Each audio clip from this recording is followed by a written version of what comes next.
देखो next question दोस्तों, और इसकी डायरेक्शंस क्या है, हर एक ये जो सेंटेंस है इसमें एक ब्लैंक दिया हुआ है और आपको जो है इसको पढ़ के इसका आंसर देना है।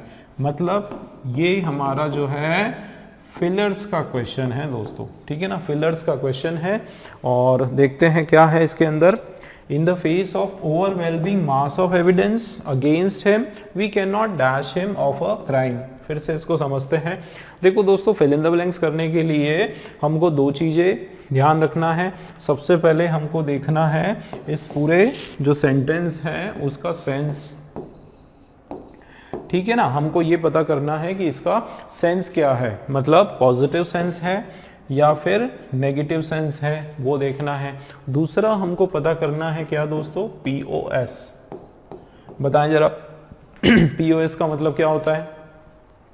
पीओएस मतलब हमको इस ब्लैंक का पार्ट्स ऑफ स्पीच पता करना है, ठीक है ना। क्या पता करना है, पार्ट्स ऑफ स्पीच पता करना है। ये पता करना है कि ये नाउन है, प्रोनाउन है, एडजेक्टिव है, एडवर्ब है या वर्ब है, वो क्या आने वाला है, ठीक है ना। ये हमको पता करना है।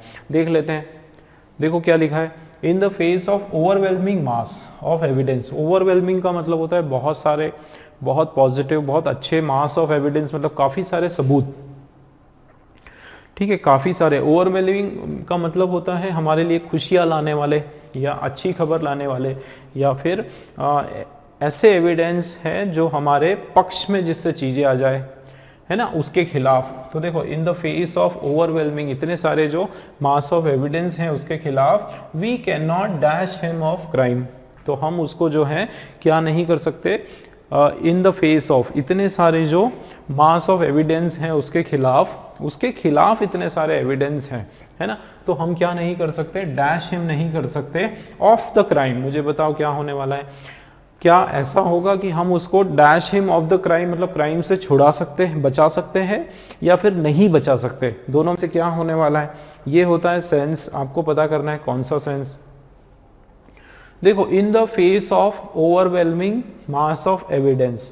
देखो दोस्तों, इन द फेस ऑफ का मतलब क्या है, ये आपका एक फ्रेज है ना। इसका सीधा सा मतलब है ड्यू टू। क्या है, ड्यू टू, कि इसके कारण, किसके कारण, बहुत सारे एविडेंस जो कि क्या है दोस्तों, उसके खिलाफ है, मतलब यहां नेगेटिव सेंस आ रहा है। अब उसके खिलाफ अगर बहुत सारे सबूत हैं तो हम उसको क्राइम से क्या नहीं कर सकते, हम उसको क्राइम से बचा नहीं सकते। उसको we can not dash him of the crime, मतलब क्राइम से उसको मुक्त नहीं करा सकते, सजा से उसको मुक्त नहीं करा सकते। तो ये जो वर्ड है ना दोस्तों, एब्सॉल्व का मतलब ही यही होता है कि उसको छुड़ाना, सजा मुक्त करवाना। इसका सीधा सा मतलब होता है सजा मुक्त। सजा से मुक्त हम उसको नहीं करा सकते, या जो क्राइम उसने किया है उससे उसके बिना पर जो उसको सजा होने वाली है उससे उसको आज़ादी हम नहीं दिला सकते हैं। उसके लिए सही वर्ड है क्या, एब्सोल। उसको रिलीज नहीं करवा सकते, उसको छुड़ा नहीं सकते, ठीक है ना। ये इसका मीनिंग हो जाएगा। We can not punish him of a crime, तो पनिश नहीं होगा क्योंकि आप उसको पनिश नहीं कर सकते हो, कोर्ट उसको पनिश करेगी, लॉ उसको पनिश करेगी। रिलीज, आप उसको रिलीज नहीं करोगे, आप उसको इग्नोर नहीं करोगे, आप उसको एब्सॉल्व, आपकी जो कोशिश है वो आप पॉजिटिव उसके पक्ष में नहीं ला सकते हो, ठीक है। तो राइट जो वर्ड है वो एब्सॉल्व, बी वाला बिल्कुल राइट हो गया। नेक्स्ट क्वेश्चन देखते हैं। I hope that the rain will dash for our picnic tomorrow. देखो दोस्तों क्या लिखा है, विल, और विल के बाद वर्ब अगर आता है तो वर्ब का कौन सा फॉर्म, फर्स्ट फॉर्म आना चाहिए। देखो यहां पर ये आपके क्या है, चारों दोस्तों फ्रेजल वर्ब्स हैं, ठीक है ना। क्या है दोस्तों, फ्रेजल वर्ब्स हैं। और देख लेते हैं इनके मीनिंग्स क्या है। देखो keep off, we can not keep off. देखो एक फ्रेज इसमें 92 वाला क्वेश्चन देखो, कीप ऑफ का मतलब क्या होता है। कीप ऑफ का मतलब होता है avoid, avoid to eat, drink या डू, ईट, ड्रिंक और डू समथिंग, जैसे I can not keep myself off smoking, है ना। कुछ लोगों का होता है ना, और वो फिर बाद में बोलते हैं, हम उसको टोकते हैं कि भाई smoking is injurious to health, और वो क्या कहते हैं कि I can not keep myself off smoking, मतलब मैं अपने आप को स्मोकिंग से क्या नहीं कर सकता, दूर नहीं रख सकता अपने आप को, या स्मोकिंग को जो है मैं अवॉइड नहीं कर सकता। ठीक है, तो इसका मीनिंग हो गया कीप ऑफ। और पुट ऑफ का मतलब होता है डिले करना, चीजों को लटकाना, चीजों को क्या कर देना, डिले कर देना, और चीजों को पोस्टपोन कर देना, आगे बढ़ा देना, ये होता है पुट ऑफ। और सेटबैक का मतलब होता है टेम्पररी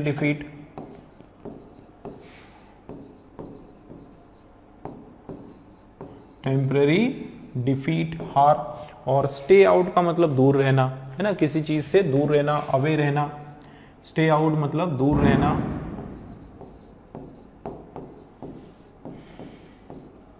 अपने आप को अलग रखना, अपने आप को किसी चीज से, किसी बात से क्या रखना, अलग करना।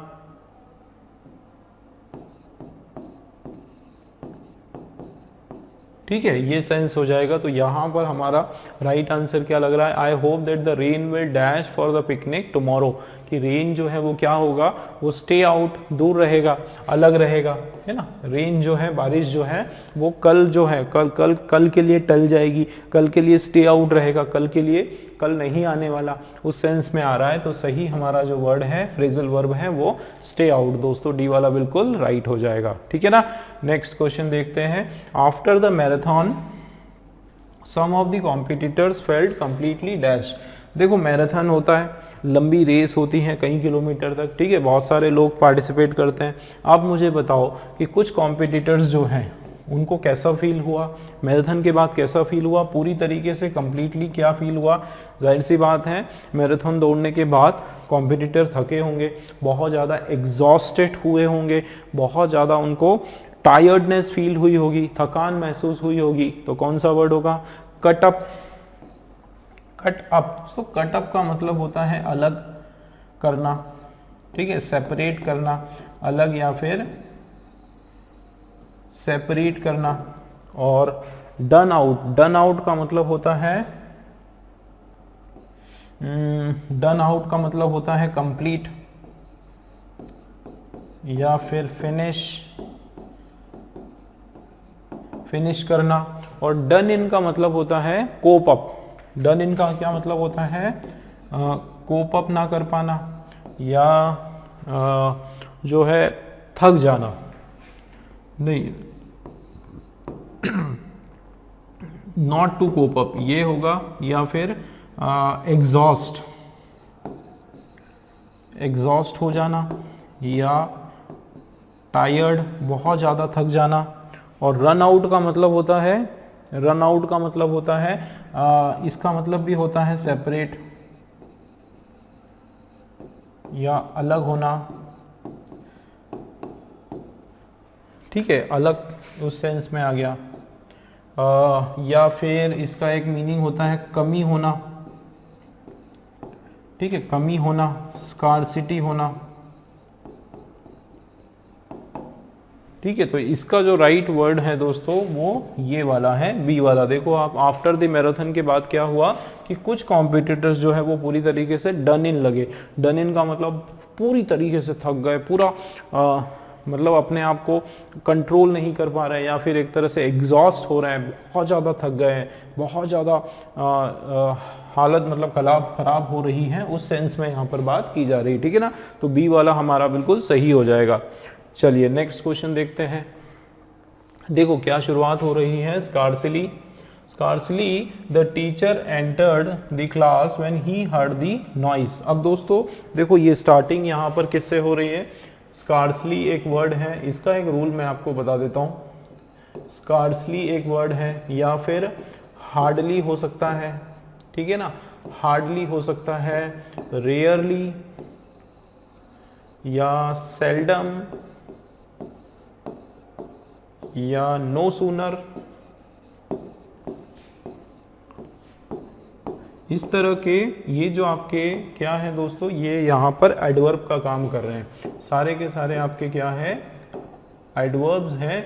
तो ये एडवर्ब से अगर आपकी शुरुआत होती है तो यहाँ पर एक रूल लगता है, और वो रूल है कौन सा, रूल ऑफ इन्वर्जन। ठीक है ना, क्या कहेंगे हम, रूल ऑफ इन्वर्जन। और रूल ऑफ इन्वर्जन के हिसाब से हम क्या करते हैं दोस्तों, सबसे पहले इन सब के बाद ऑक्सिलरी वर्ब आता है, ठीक है, उसके बाद जो है सब्जेक्ट आता है, और उसके बाद जो है मेन वर्ब आता है। अब ये जो ऑक्सिलरी वर्ब आता है, ध्यान देना दोस्तों, ये जो ऑक्सिलरी वर्ब आता है इसमें दो आ सकते हैं दोस्तों, या तो डिड आएगा, ध्यान देना, या तो डिड आएगा। अब डिड के बाद सब्जेक्ट, ठीक है, डिड के बाद सब्जेक्ट, और उसके बाद मेन वर्ब कभी आता है तो मेन वर्ब का कौन सा फॉर्म आने वाला है, फर्स्ट फॉर्म आने वाला है। ठीक है ना, मेन वर्ब का फर्स्ट फॉर्म। या फिर और क्या आ सकता है, हैड आ सकता है। अब दोस्तों हैड, उसके बाद सब्जेक्ट, और उसके बाद मेन वर्ब का कौन सा फॉर्म आएगा, थर्ड फॉर्म, क्योंकि ये आपका क्या है दोस्तों, पास्ट परफेक्ट है। ठीक है ना, ये आपका कौन से फॉर्म में सेंटेंस है, पास्ट परफेक्ट के फॉर्म में, और ये हमारा जो है क्या है, सिंपल पास्ट, ये जो है सिंपल पास्ट में है। अब यहां पर अगर हम देखेंगे क्या लिखा है यहाँ पर कि स्कार्सली डैश, अच्छा ये यहाँ पर लास्ट में आपका क्वेश्चन मार्क, ठीक है। अब देखो क्या लिखा है कि scarcely dash the teacher entered, नहीं क्वेश्चन मार्क नहीं आएगा, ठीक है, क्वेश्चन मार्क वाला ये नहीं है, वो आ भी सकता है, बिना क्वेश्चन मार्क के भी यहाँ पर आ सकता है। चलिए देखते हैं, देखें आप कि scarcely dash the teacher entered the class when he heard the noise, कि जब उसने जो है क्या सुना, नॉइज सुना।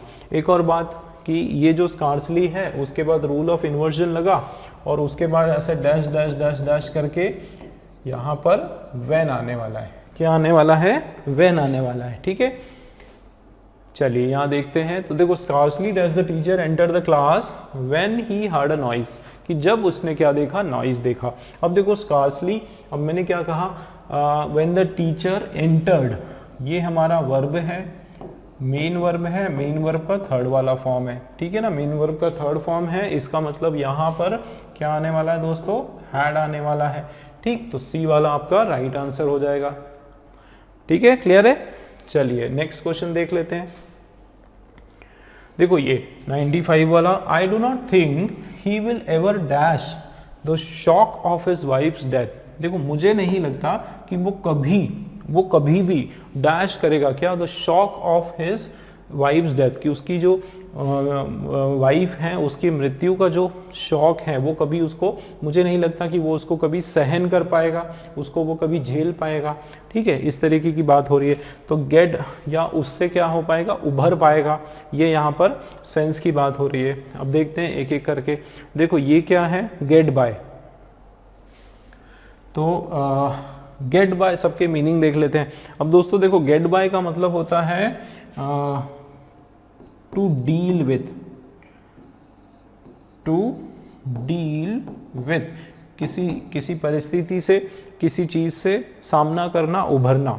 गेट ऑफ, गेट ऑफ का मतलब होता है कम आउट,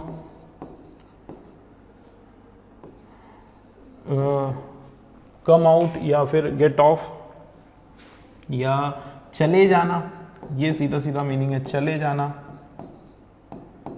या एक तरह से सेपरेट।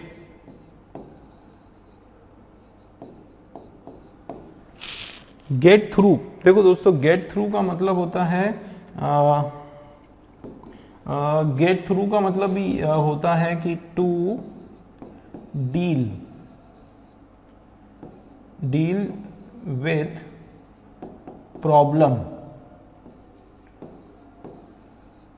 कोई स्पेसिफिक दिक्कत, कोई स्पेसिफिक प्रॉब्लम, कोई ऐसी सिचुएशन, कोई ऐसी, उससे क्या करना, उससे पार पाना, कोई प्रॉब्लम या फिर सिचुएशन से जो है पार पाना। और गेट ओवर का मतलब होता है निपटना। गेट ओवर का मतलब होता है निपटना।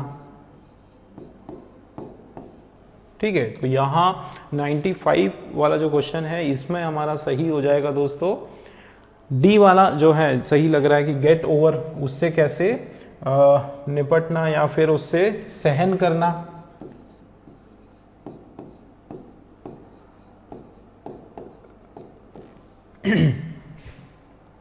या फिर हैंडल करना।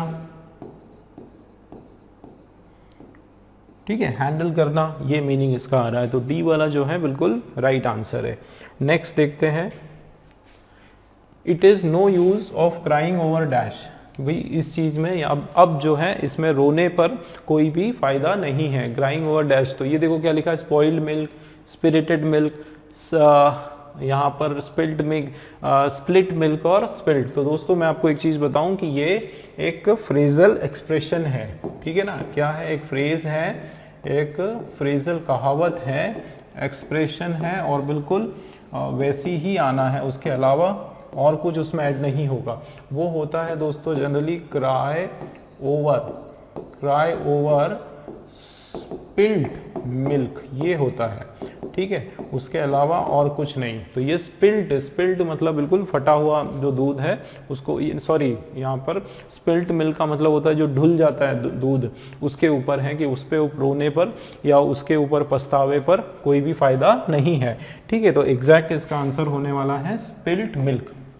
ठीक है, डी वाला आपका राइट आंसर आ जाएगा। नेक्स्ट क्वेश्चन देखते हैं, 97 आप देखें, you must go to the station now, your brother dash go just yet as his train leaves after 3 hours। फिर से देखो, you must go to the station now, क्या बोला जा रहा है कि आपको स्टेशन पर जाना ही चाहिए। ठीक है, आपको स्टेशन पर जाना चाहिए। योर ब्रदर, आपका जो भाई है, डैश गो जस्ट येट, मतलब इसका सेंस आपको समझना पड़ेगा कि आपका भाई जो है डैश गो जस्ट येट, अभी तक जो है डैश गो जस्ट येट, अभी तक नहीं है ना। जस्ट येट, येट का मतलब होता है, देखो येट आपका एक नेगेटिव वर्ड है दोस्तों। येट जो है आपका एक नेगेटिव सेंस का वर्ड है, और इसका मतलब होता है अभी तक नहीं, इस सेंस में थोड़ा सा इसका मीनिंग आता है। ठीक है, तो गो येट एज, और क्यों नहीं गया, कारण उसकी जो ट्रेन लीव्स आफ्टर 3 hours की, उसकी जो ट्रेन है वो अभी तक नहीं गई, उसकी रेलगाड़ी जो है 3 घंटे बाद जाएगी। मतलब कहीं ना कहीं यहाँ पर एक सेंस आ रहा है कि आप जो है आपको अभी जल्दी से जाना चाहिए स्टेशन पर, क्योंकि आपका भाई जो है अभी भी वहीं पर है, और अभी तक जो है वो वहां से नहीं गया है, क्योंकि ट्रेन जो है 3 घंटे बाद जाने वाली है। ठीक है, इस तरह के। अब आप देखो क्या आना चाहिए, you must go to the station now, अभी जाना चाहिए। Your brother should not go just, देखो शुड नॉट का क्या मतलब है कि आपके भाई को नहीं जाना चाहिए, ध्यान देना, आपके भाई को नहीं जाना चाहिए अभी, जस्ट येट। तो यहां आपके भाई को नहीं जाना चाहिए वो बात हो रही है, और आपको जाना चाहिए, यू मस्ट गो, आपको जाना चाहिए स्टेशन में, लेकिन आपके भाई को नहीं जाना चाहिए। कुछ भी मीनिंगलेस हो रहा है, ये नहीं होगा। आगे देखो, you must go to the station now, तुम्हें जाना ही चाहिए स्टेशन पे। Your brother must not go just yet, आपका भाई नहीं जाना चाहिए, मतलब आपको जाना चाहिए, आपके भाई को नहीं जाना चाहिए। ये भी मीनिंग में नहीं आ रहा है, जबकि अगर हम ध्यान से पढ़ेंगे तो इसका मीनिंग आ रहा है कि आपको तुरंत अभी जाना चाहिए, क्योंकि आपका भाई अभी नहीं जाएगा, क्योंकि आपका भाई वहीं पर वेट कर रहा है, वहीं पर रुका है, ट्रेन 3 घंटे बाद आने वाली, इस तरीके से। ठीक है, तो देखो यहाँ पर you must go to the station now, अभी जाना चाहिए। Your brother would not go, नहीं जाएगा, वुड नॉट गो येट। दोस्तों यहाँ पर मैं आपको एक चीज बताऊं कि नीड जो है, ध्यान देना, नीड के साथ जो है क्या आता है, यट का पेयरिंग आता है। नीड के साथ यट का पेयरिंग होता है। यहाँ पर क्या होना चाहिए, राइट, ये भी नहीं होगा, वुड नॉट, नीड, क्योंकि वुड जो इमेजिनरी फ्यूचर की बात हो रही है कि वो वुड नॉट जस्ट, अब जस्ट आया और उसके साथ वुड नॉट, वो भी नहीं जम रहा है, जाहिर सी बात है क्या होगा यहाँ पर, नीड नॉट। ठीक है, ये एक्सप्रेशन है, इसी तरीके से बोला जाता है, आपको पढ़ने में अजीब लगेगा बट ग्रामर के हिसाब से ऐसा ही बताया जाता है। देखो, you must go to the station now, आपको जाना ही चाहिए। Your brother need not go just, need not go just yet, मतलब वो अभी नहीं जाने वाला है, आपका भाई जो है अभी वो नहीं जाने वाला है, क्योंकि उसकी जो गाड़ी है वो 3 घंटे बाद जाने वाली है इसलिए। ठीक है, तो राइट हमारा आंसर डी वाला नीड नॉट राइट हो जाएगा। ठीक, नेक्स्ट क्वेश्चन देखें आप। Every rash driver becomes a dash killer, कि जो रैश ड्राइवर होता है, जो बहुत तेजी से गाड़ी चलाता है, बिना नियमों को फॉलो करे, नियमों को ताक पर रखकर जो गाड़ी चलाता है, व्हीकल चलाता है, वो एक तरह से क्या होता है, वो डैश किलर होता है। Sure killer, reckless killer, powerful killer या पोटेंशियल किलर। देखो यहाँ ये बताने की कोशिश हो रही है कि जो व्यक्ति रश ड्राइविंग करता है वो आगे चलकर एक किलर बन सकता है, वो किसी को मार सकता है, वो उसके इस हरकत के कारण जो है कोई ना कोई किसी को किल कर सकता है। मतलब उसमें किलिंग की एक तरह से क्या बोल सकते हो कि उसकी जो एक्टिविटी है वो किलिंग एक्टिविटी है, वो किसी को, वो एक तरह से पोटेंशियल किलर है। तो एवरी रश ड्राइवर। और दूसरी बात, ये आपका वापस से एक फ्रेज है दोस्तों। क्या है ये? आपका एक फ्रेजल एक्सप्रेशन है, एक कहावत है आप बोल सकते हो। ठीक है, तो इसमें बिल्कुल इसी तरीके से इसको बोला जाता है कि every rush driver becomes a potential killer, ये कहावत है। ठीक, तो उसके हिसाब से सी वाला हमारा राइट हो जाएगा। नेक्स्ट देखते हैं। The country owes a deep debt of dash for the freedom fighter. हमारा जो देश है वो ओ करता है मतलब कर्जदार है। क्या कर्जदार है? बहुत ज़्यादा। ओ मतलब हम लोग जो है उनके कर्जदार हैं। किसके? Of dash for the freedom fighter. तो क्या होगा? Country owes a deep debt of dash for the freedom fighter, कि हमारे जो फ्रीडम फाइटर्स हैं, है ना, वो हमारे जो स्वतंत्रता सेनानी जो है, उसके लिए हमारा देश जो है, हम लोग एकदम बहुत ज़्यादा नतमस्तक हैं, उनके सामने हम लोग जो है बहुत ज़्यादा झुकते हैं, उनको प्रणाम करते हैं। ठीक है, तो उसके लिए जो सही वर्ड है दोस्तों वो क्या है? ग्रेटिट्यूड। ग्रेटिट्यूड है ना, उनको थैंक्स, थैंकफुलनेस। ठीक है, सॉरी, थैंकफुल। ठीक है, उनके प्रति क्या होना दोस्तों? थैंकफुल होना। ठीक है, तो country owes a deep debt of gratitude, मतलब हम उनको जितना उनका शुक्रगुजार रहे, जितना उनको शुक्रिया करें, वो सब हमारे लिए कम है। ठीक है, जितना वो हमारे लिए, हमारे देश के लिए करते हैं, हमारी रक्षा के लिए अपने बहुत ही कठिन परिस्थिति का सामना करते हैं, और इतने सब करने के बाद अगर हम उनको मतलब एक तरह से हमें उनको थैंक्स कहना चाहिए, और जितना ज़्यादा उनको हम थैंक्स कहेंगे, जितना ज़्यादा हम उनके वो भी सारा कम है एक तरह से। ठीक है, तो डी वाला दोस्तों यहाँ पर हमारा राइट आंसर है। नेक्स्ट क्वेश्चन देख लेते हैं। 100 वाला क्वेश्चन आप देखें। The whole lot young man was very enthusiastic but your friend alone was dash. ध्यान देना दोस्तों, ये यहाँ पर डैश है, होल लॉट यंग मैन। इसका मतलब है कि बहुत सारे जो यंग लोग हैं, काफ़ी सारे जो जवान लोग हैं, वो क्या है? बहुत ज़्यादा इंथुजियास्टिक है, बहुत ज़्यादा एक्साइटेड है, बहुत ज़्यादा खुश है। बट, अब ये बट आया दोस्तों, तो बट क्या क्रिएट करता है? बट जो है वो क्या देता है? ऑपोजिट सेंस देता है। ठीक है ना, बट क्या क्रिएट करता है? ऑपोजिट सेंस क्रिएट करता है, कॉन्ट्राडिक्शन क्रिएट करता है। इसका मतलब इसके जस्ट पहले अगर पॉजिटिव सेंस है तो यहाँ पर नेगेटिव सेंस, और नेगेटिव सेंस है तो यहाँ पर पॉजिटिव सेंस, है ना। इस तरीके से अपोजिट सेंस के मीनिंग देता है। देखो यहाँ पर बहुत ज़्यादा खुश होना, बहुत ज़्यादा एक्साइटेड होना, है ना, उसकी बात हो रही है। देखो पूरे जो यंग लोग हैं वो बहुत ज़्यादा खुश हैं, लेकिन तुम्हारा जो दोस्त है, अकेला तुम्हारा दोस्त है, वो तुमसे दुखी है, वो क्वारलसम, झगड़ेलू है, वेट ब्लैंकेट है, कंप्लेनिंग है या स्लीपी है। देखो चारों ही वर्ड आपके क्या है? नेगेटिव है। ठीक है, चारों ही वर्ड नेगेटिव है। देखो क्वारलसम का मतलब होता है झगड़ालू है, एकदम लड़ाई करने वाला व्यक्ति है, हमेशा शिकायत करने वाला। स्लीपी सोता रहता है, आलसी है। और वेट ब्लैंकेट, वेट ब्लैंकेट का मतलब एकदम देखो ये वापस आपका क्या है? एक फ्रेजल एक्सप्रेशन है। ठीक है, एक फ्रेजल एक्सप्रेशन है। अरे यार, फ्रेजल एक्सप्रेशन है और इसका जो मीनिंग है दोस्तों, वेट ब्लैंकेट जो है उसका मीनिंग निकल के आता है कि बहुत ज़्यादा आप बोल सकते हो आलसी के सेंस में भी बोल सकते हो, या फिर रिलक्टेंट बोल सकते हो, रिलक्टेंट टू प्रेज एनीवन, किसी मतलब पैसिव है, मतलब उसको जो है ज्यादा कोई फर्क नहीं पड़ता, अगर किसी की तारीफ हो या नहीं हो उसको ज्यादा कोई फर्क नहीं पड़ता। आप बोल सकते हो रिलक्टेंट टू प्रेज, ज्यादा किसी को प्रेज नहीं करना चाहता। तो ये सी वाला जो एक्सप्रेशन है वो अ वेट ब्लैंकेट, वो बिल्कुल मीनिंग वाइज यहाँ पर सही है। ठीक है दोस्तों, चलिए नेक्स्ट क्वेश्चन देखते हैं। नेक्स्ट वाला क्वेश्चन हमारा डायरेक्शन 101 से 1010 तक दोस्तों, ये भी आपका जो है अपोजिट जिस तरह से आपने क्वेश्चन किया था, ये हमको करना है नियरेस्ट इन मीनिंग, इसका जो सबसे क्लोज मीनिंग वाला है। अंडरलाइन जो हमारा वर्ड है दोस्तों, इसका जो सबसे क्लोज मीनिंग वाला सेंटेंस है, या सॉरी क्लोज मीनिंग वाला जो वर्ड है वो हमको चूज करना है। इसका मतलब सीधा सीधा हमको जो है सिनोनिम्स फाइंड करना है।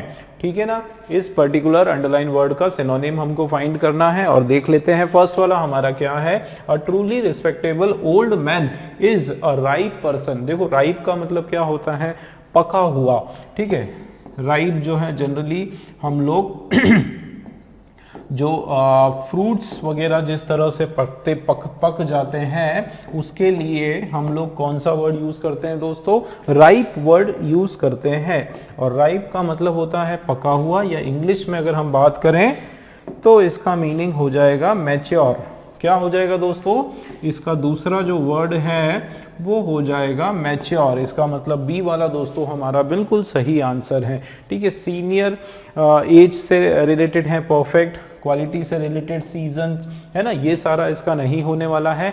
परफेक्ट जो क्लोजेस्ट मीनिंग है वो हमारा क्या होगा, इसमें मैच्योर होगा। देखो दोस्तों, इसमें आगे वाले भी कुछ क्वेश्चंस जो आने वाले हैं, 4 वर्ड्स जो होंगे चारों एक दूसरे से बहुत क्लोज होंगे, मतलब आपको लगेगा कि चारों ही इसके सही हो सकते हैं, लेकिन जो सबसे क्लोज मीनिंग वाला वर्ड है वो हमको ढूंढ के इसमें लगाना है। ठीक है, नेक्स्ट क्वेश्चन आप देखें 102 वाला, the soldiers repulse the enemy. Soldier ने क्या किया, एनिमी को रिपल्स किया। रिपल करने का मतलब होता है दोस्तों भगा देना। क्या किया, सिपाहियों ने एनिमी को धक्का मार के भगा दिया, या फिर एकदम डरा के भगा दिया, या एक बार उनको इतना ज्यादा उनको गोलीबारी की कि वो वहां से खदेड़ दिया, एक तरह से भगा दिया या फिर उनको खदेड़ दिया। ठीक है ना, तो खदेड़ देने के लिए खदेड़ देना, और खदेड़ देने का एक और जो राइट बिल्कुल क्लोज मीनिंग वाला शब्द होगा, क्या होगा, डिफीटेड। देखो वहां पर लड़ाई नहीं हुई। देखो डिफीट कब होता है दोस्तों, जब दोनों में एनिमी में और फिर इन एनिमी दुश्मन में और सोल्जर्स के बीच में लड़ाई होती है, और तब जब उनको हराते हैं वो एक डिफीट मानी जाती है। ठीक है, हालांकि बहुत सारे सेंस में हमको लगेगा आप लोगों को कि सर डिफीट एनिमी हारा है, बट यहाँ पर एग्जैक्ट अगर मीनिंग की मैं बात करूं तो यहाँ हार जीत की बात नहीं हो रही है, सीधा सीधा भगाने की बात, खदेड़ देने की बात यहाँ पर हो रही है। एनिमी को रिजेक्ट कर दिया है ना, उसको रिजेक्ट कर दिया। रिजेक्ट नहीं होता है दोस्तों, रिजेक्ट हम क्या करते हैं, किसी का इन्विटेशन रिजेक्ट करते हैं, किसी का प्रपोजल रिजेक्ट करते हैं, किसी का असाइनमेंट, किसी का इंटरव्यू रिजेक्ट, इस तरह से रिजेक्ट होता है ना। क्या किया, उसको रिपल कर दिया। क्या कर दिया दोस्तों, रिपल। तो एग्जैक्ट इसका जो मीनिंग है रिपल्स का, रिपेल। ठीक है, रिपेल कर दिया मतलब उसको दूर भगा दिया, उनको खदेड़ दिया अपनी जगह से। ठीक है दोस्तों, ये हमारा डी वाला राइट आंसर हो जाएगा। नेक्स्ट क्वेश्चन आप देखें, she deftly masked her feeling. Mask का मतलब होता है कवर कर देना, दूसरों से जो है छुपा लेना, अलग कर लेना, कवर कर लेना। सीधा सीधा इसका इजी है। मास्क, आजकल तो कोविड का टाइम चल रहा है, सब लोग हम मास्क लगाते हैं, तो वही वाले मास्क की यहाँ पर बात हो रही है, कवर कर लेना। और उसको जो राइट इसका मीनिंग होगा दोस्तों क्या, हिड। क्या होता है, हिड। हाइड का सेकेंड फॉर्म है दोस्तों, देखो हाइड एक होता है हाइड, फिर है हिड, और थर्ड है हिडन। ठीक है, हिडन। तो ये हमारा V1 V2 और ये वर्ब का थर्ड फॉर्म, तो ये वर्ब का सेकंड फॉर्म और इसका मतलब होता है छुपा लेना। ठीक है, तो ये हमारा बिल्कुल सही हो जाएगा बी वाला। ठीक, नेक्स्ट क्वेश्चन देख लेते हैं। नेक्स्ट वाला 104 का क्वेश्चन देखो, वेंडर्स अंडरलाइन वर्ड है मस्ट हैव लाइसेंस। देखो वेंडर के पास क्या होना चाहिए, लाइसेंस होना चाहिए। और आपको पता है वेंडर कौन होता है भाई, वेंडर जो दिहाड़ी वाला बोल सकते हैं, नहीं दिहाड़ी वाला नहीं, सॉरी फेरी वाला जिसको हम बोल सकते हैं, क्या होगा, जो कार ड्राइव करता है उसको ड्राइवर बोलते हैं, जो हॉस्पिटल में काम करता है उसको नर्स या जो भी वो बोलते हैं, वो तो होगा नहीं। One who employed in food serving, जो कैटरिंग इंडस्ट्री, कैटरर बोलते हैं उसको। ठीक है, तो one who engage in selling, जो किसी प्रकार के चीजों को बेचने में, किसी प्रकार से चीजों को सेल करने में, खरीदने में सेलिंग करता है, उसको बोलते हैं वेंडर्स। आपने सुना होगा स्ट्रीट वेंडर्स जो होते हैं। ठीक है, तो डी वाला राइट हो गया। नेक्स्ट क्वेश्चन देख लेते हैं, they will not admit children under 14। वो लोग क्या, देखो क्या मीनिंग है इसका, कि वो लोग क्या नहीं करेंगे, एडमिट नहीं करेंगे। ठीक है, किसको एडमिट नहीं करेंगे, बच्चों को। कैसे, अंडर 14, जो 14 वर्ष से नीचे की आयु के जो बच्चे हैं उनको वो लोग एडमिट नहीं करेंगे, उनको वो लोग क्या नहीं करेंगे दोस्तों, एक्सेप्ट नहीं करेंगे। ठीक है, तो यहाँ पर बिल्कुल राइट मीनिंग क्या होगा, अच्छा ये वो नहीं है, ये अलाउ है ना, अलाउ। तो अलाउ का मतलब होता है परमिट, परमिट टू एंटर। ठीक है, ये इसका मीनिंग होता है। और एक्सेप्ट, ठीक है, ये हमारा सही आंसर है। अब आप लोग बोलेंगे सर अलाउ भी सही हो रहा है। दोस्तों अलाउ करने का जैसे देखो, अलाउ करने और एडमिट करने में फर्क होता है। ठीक है, अलाउ चिल्ड्रन अंडर 14, अलाउ करने का मतलब उनको एंट्री देना, उनको अंदर आने की इजाजत देना, परमिशन देना।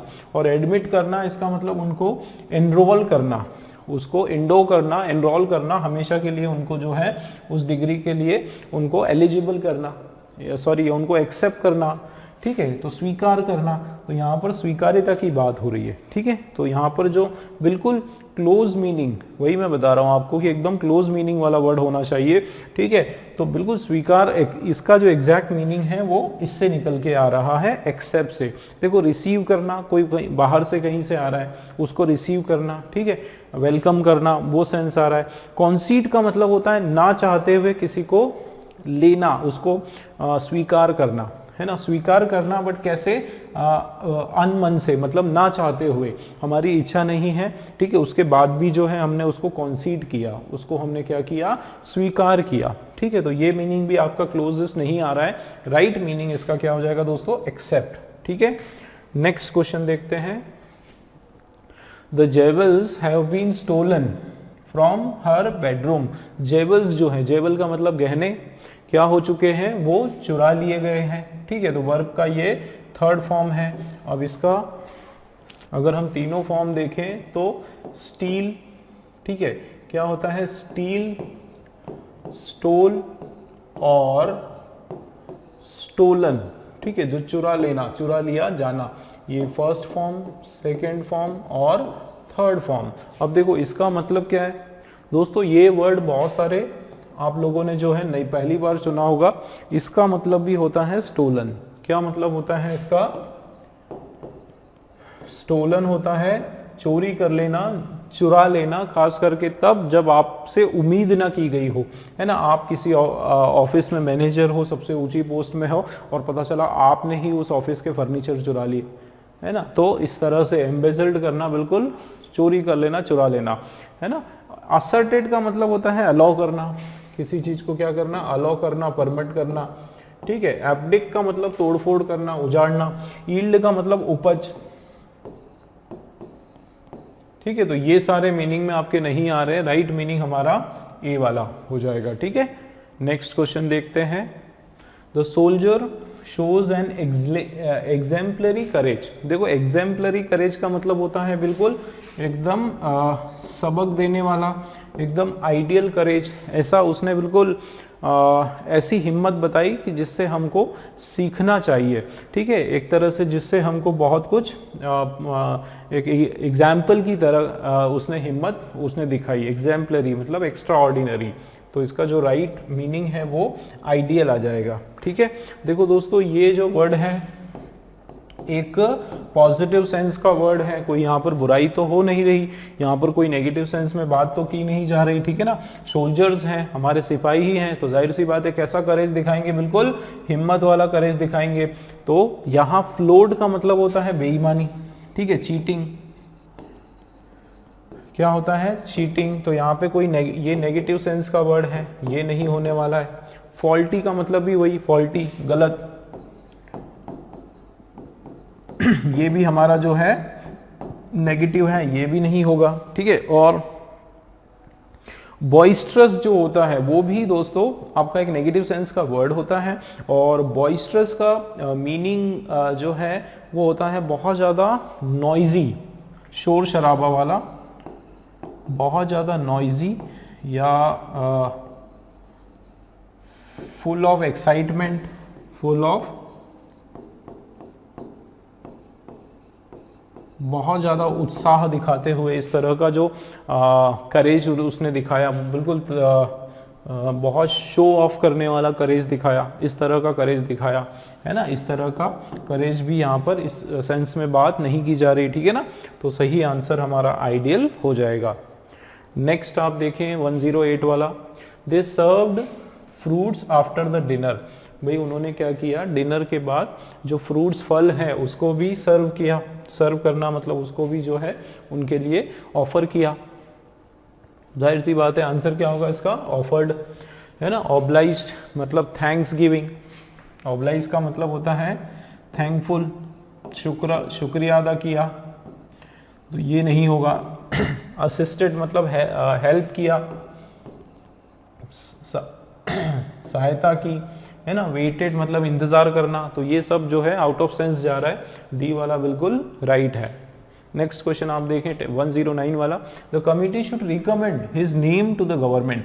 कमिटी को क्या करना चाहिए, रिकमेंड करना चाहिए उसका नाम, उसका नाम जो है वो उसके नाम को जो है प्रायोरिटाइज करना चाहिए, उसके नाम को दर्शाना चाहिए, बताना चाहिए, सजेस्ट करना चाहिए, ठीक है। सजेस्ट सही होगा, एडवाइस नहीं होगा। प्रेज तारीफ करना, और उसकी काउंसलिंग, उसको काउंसिल करना या उसको गाइड करना, है ना, ये सेंस यहाँ पर नहीं होने वाला है। राइट आंसर हमारा क्या होगा, सजेस्ट, ठीक।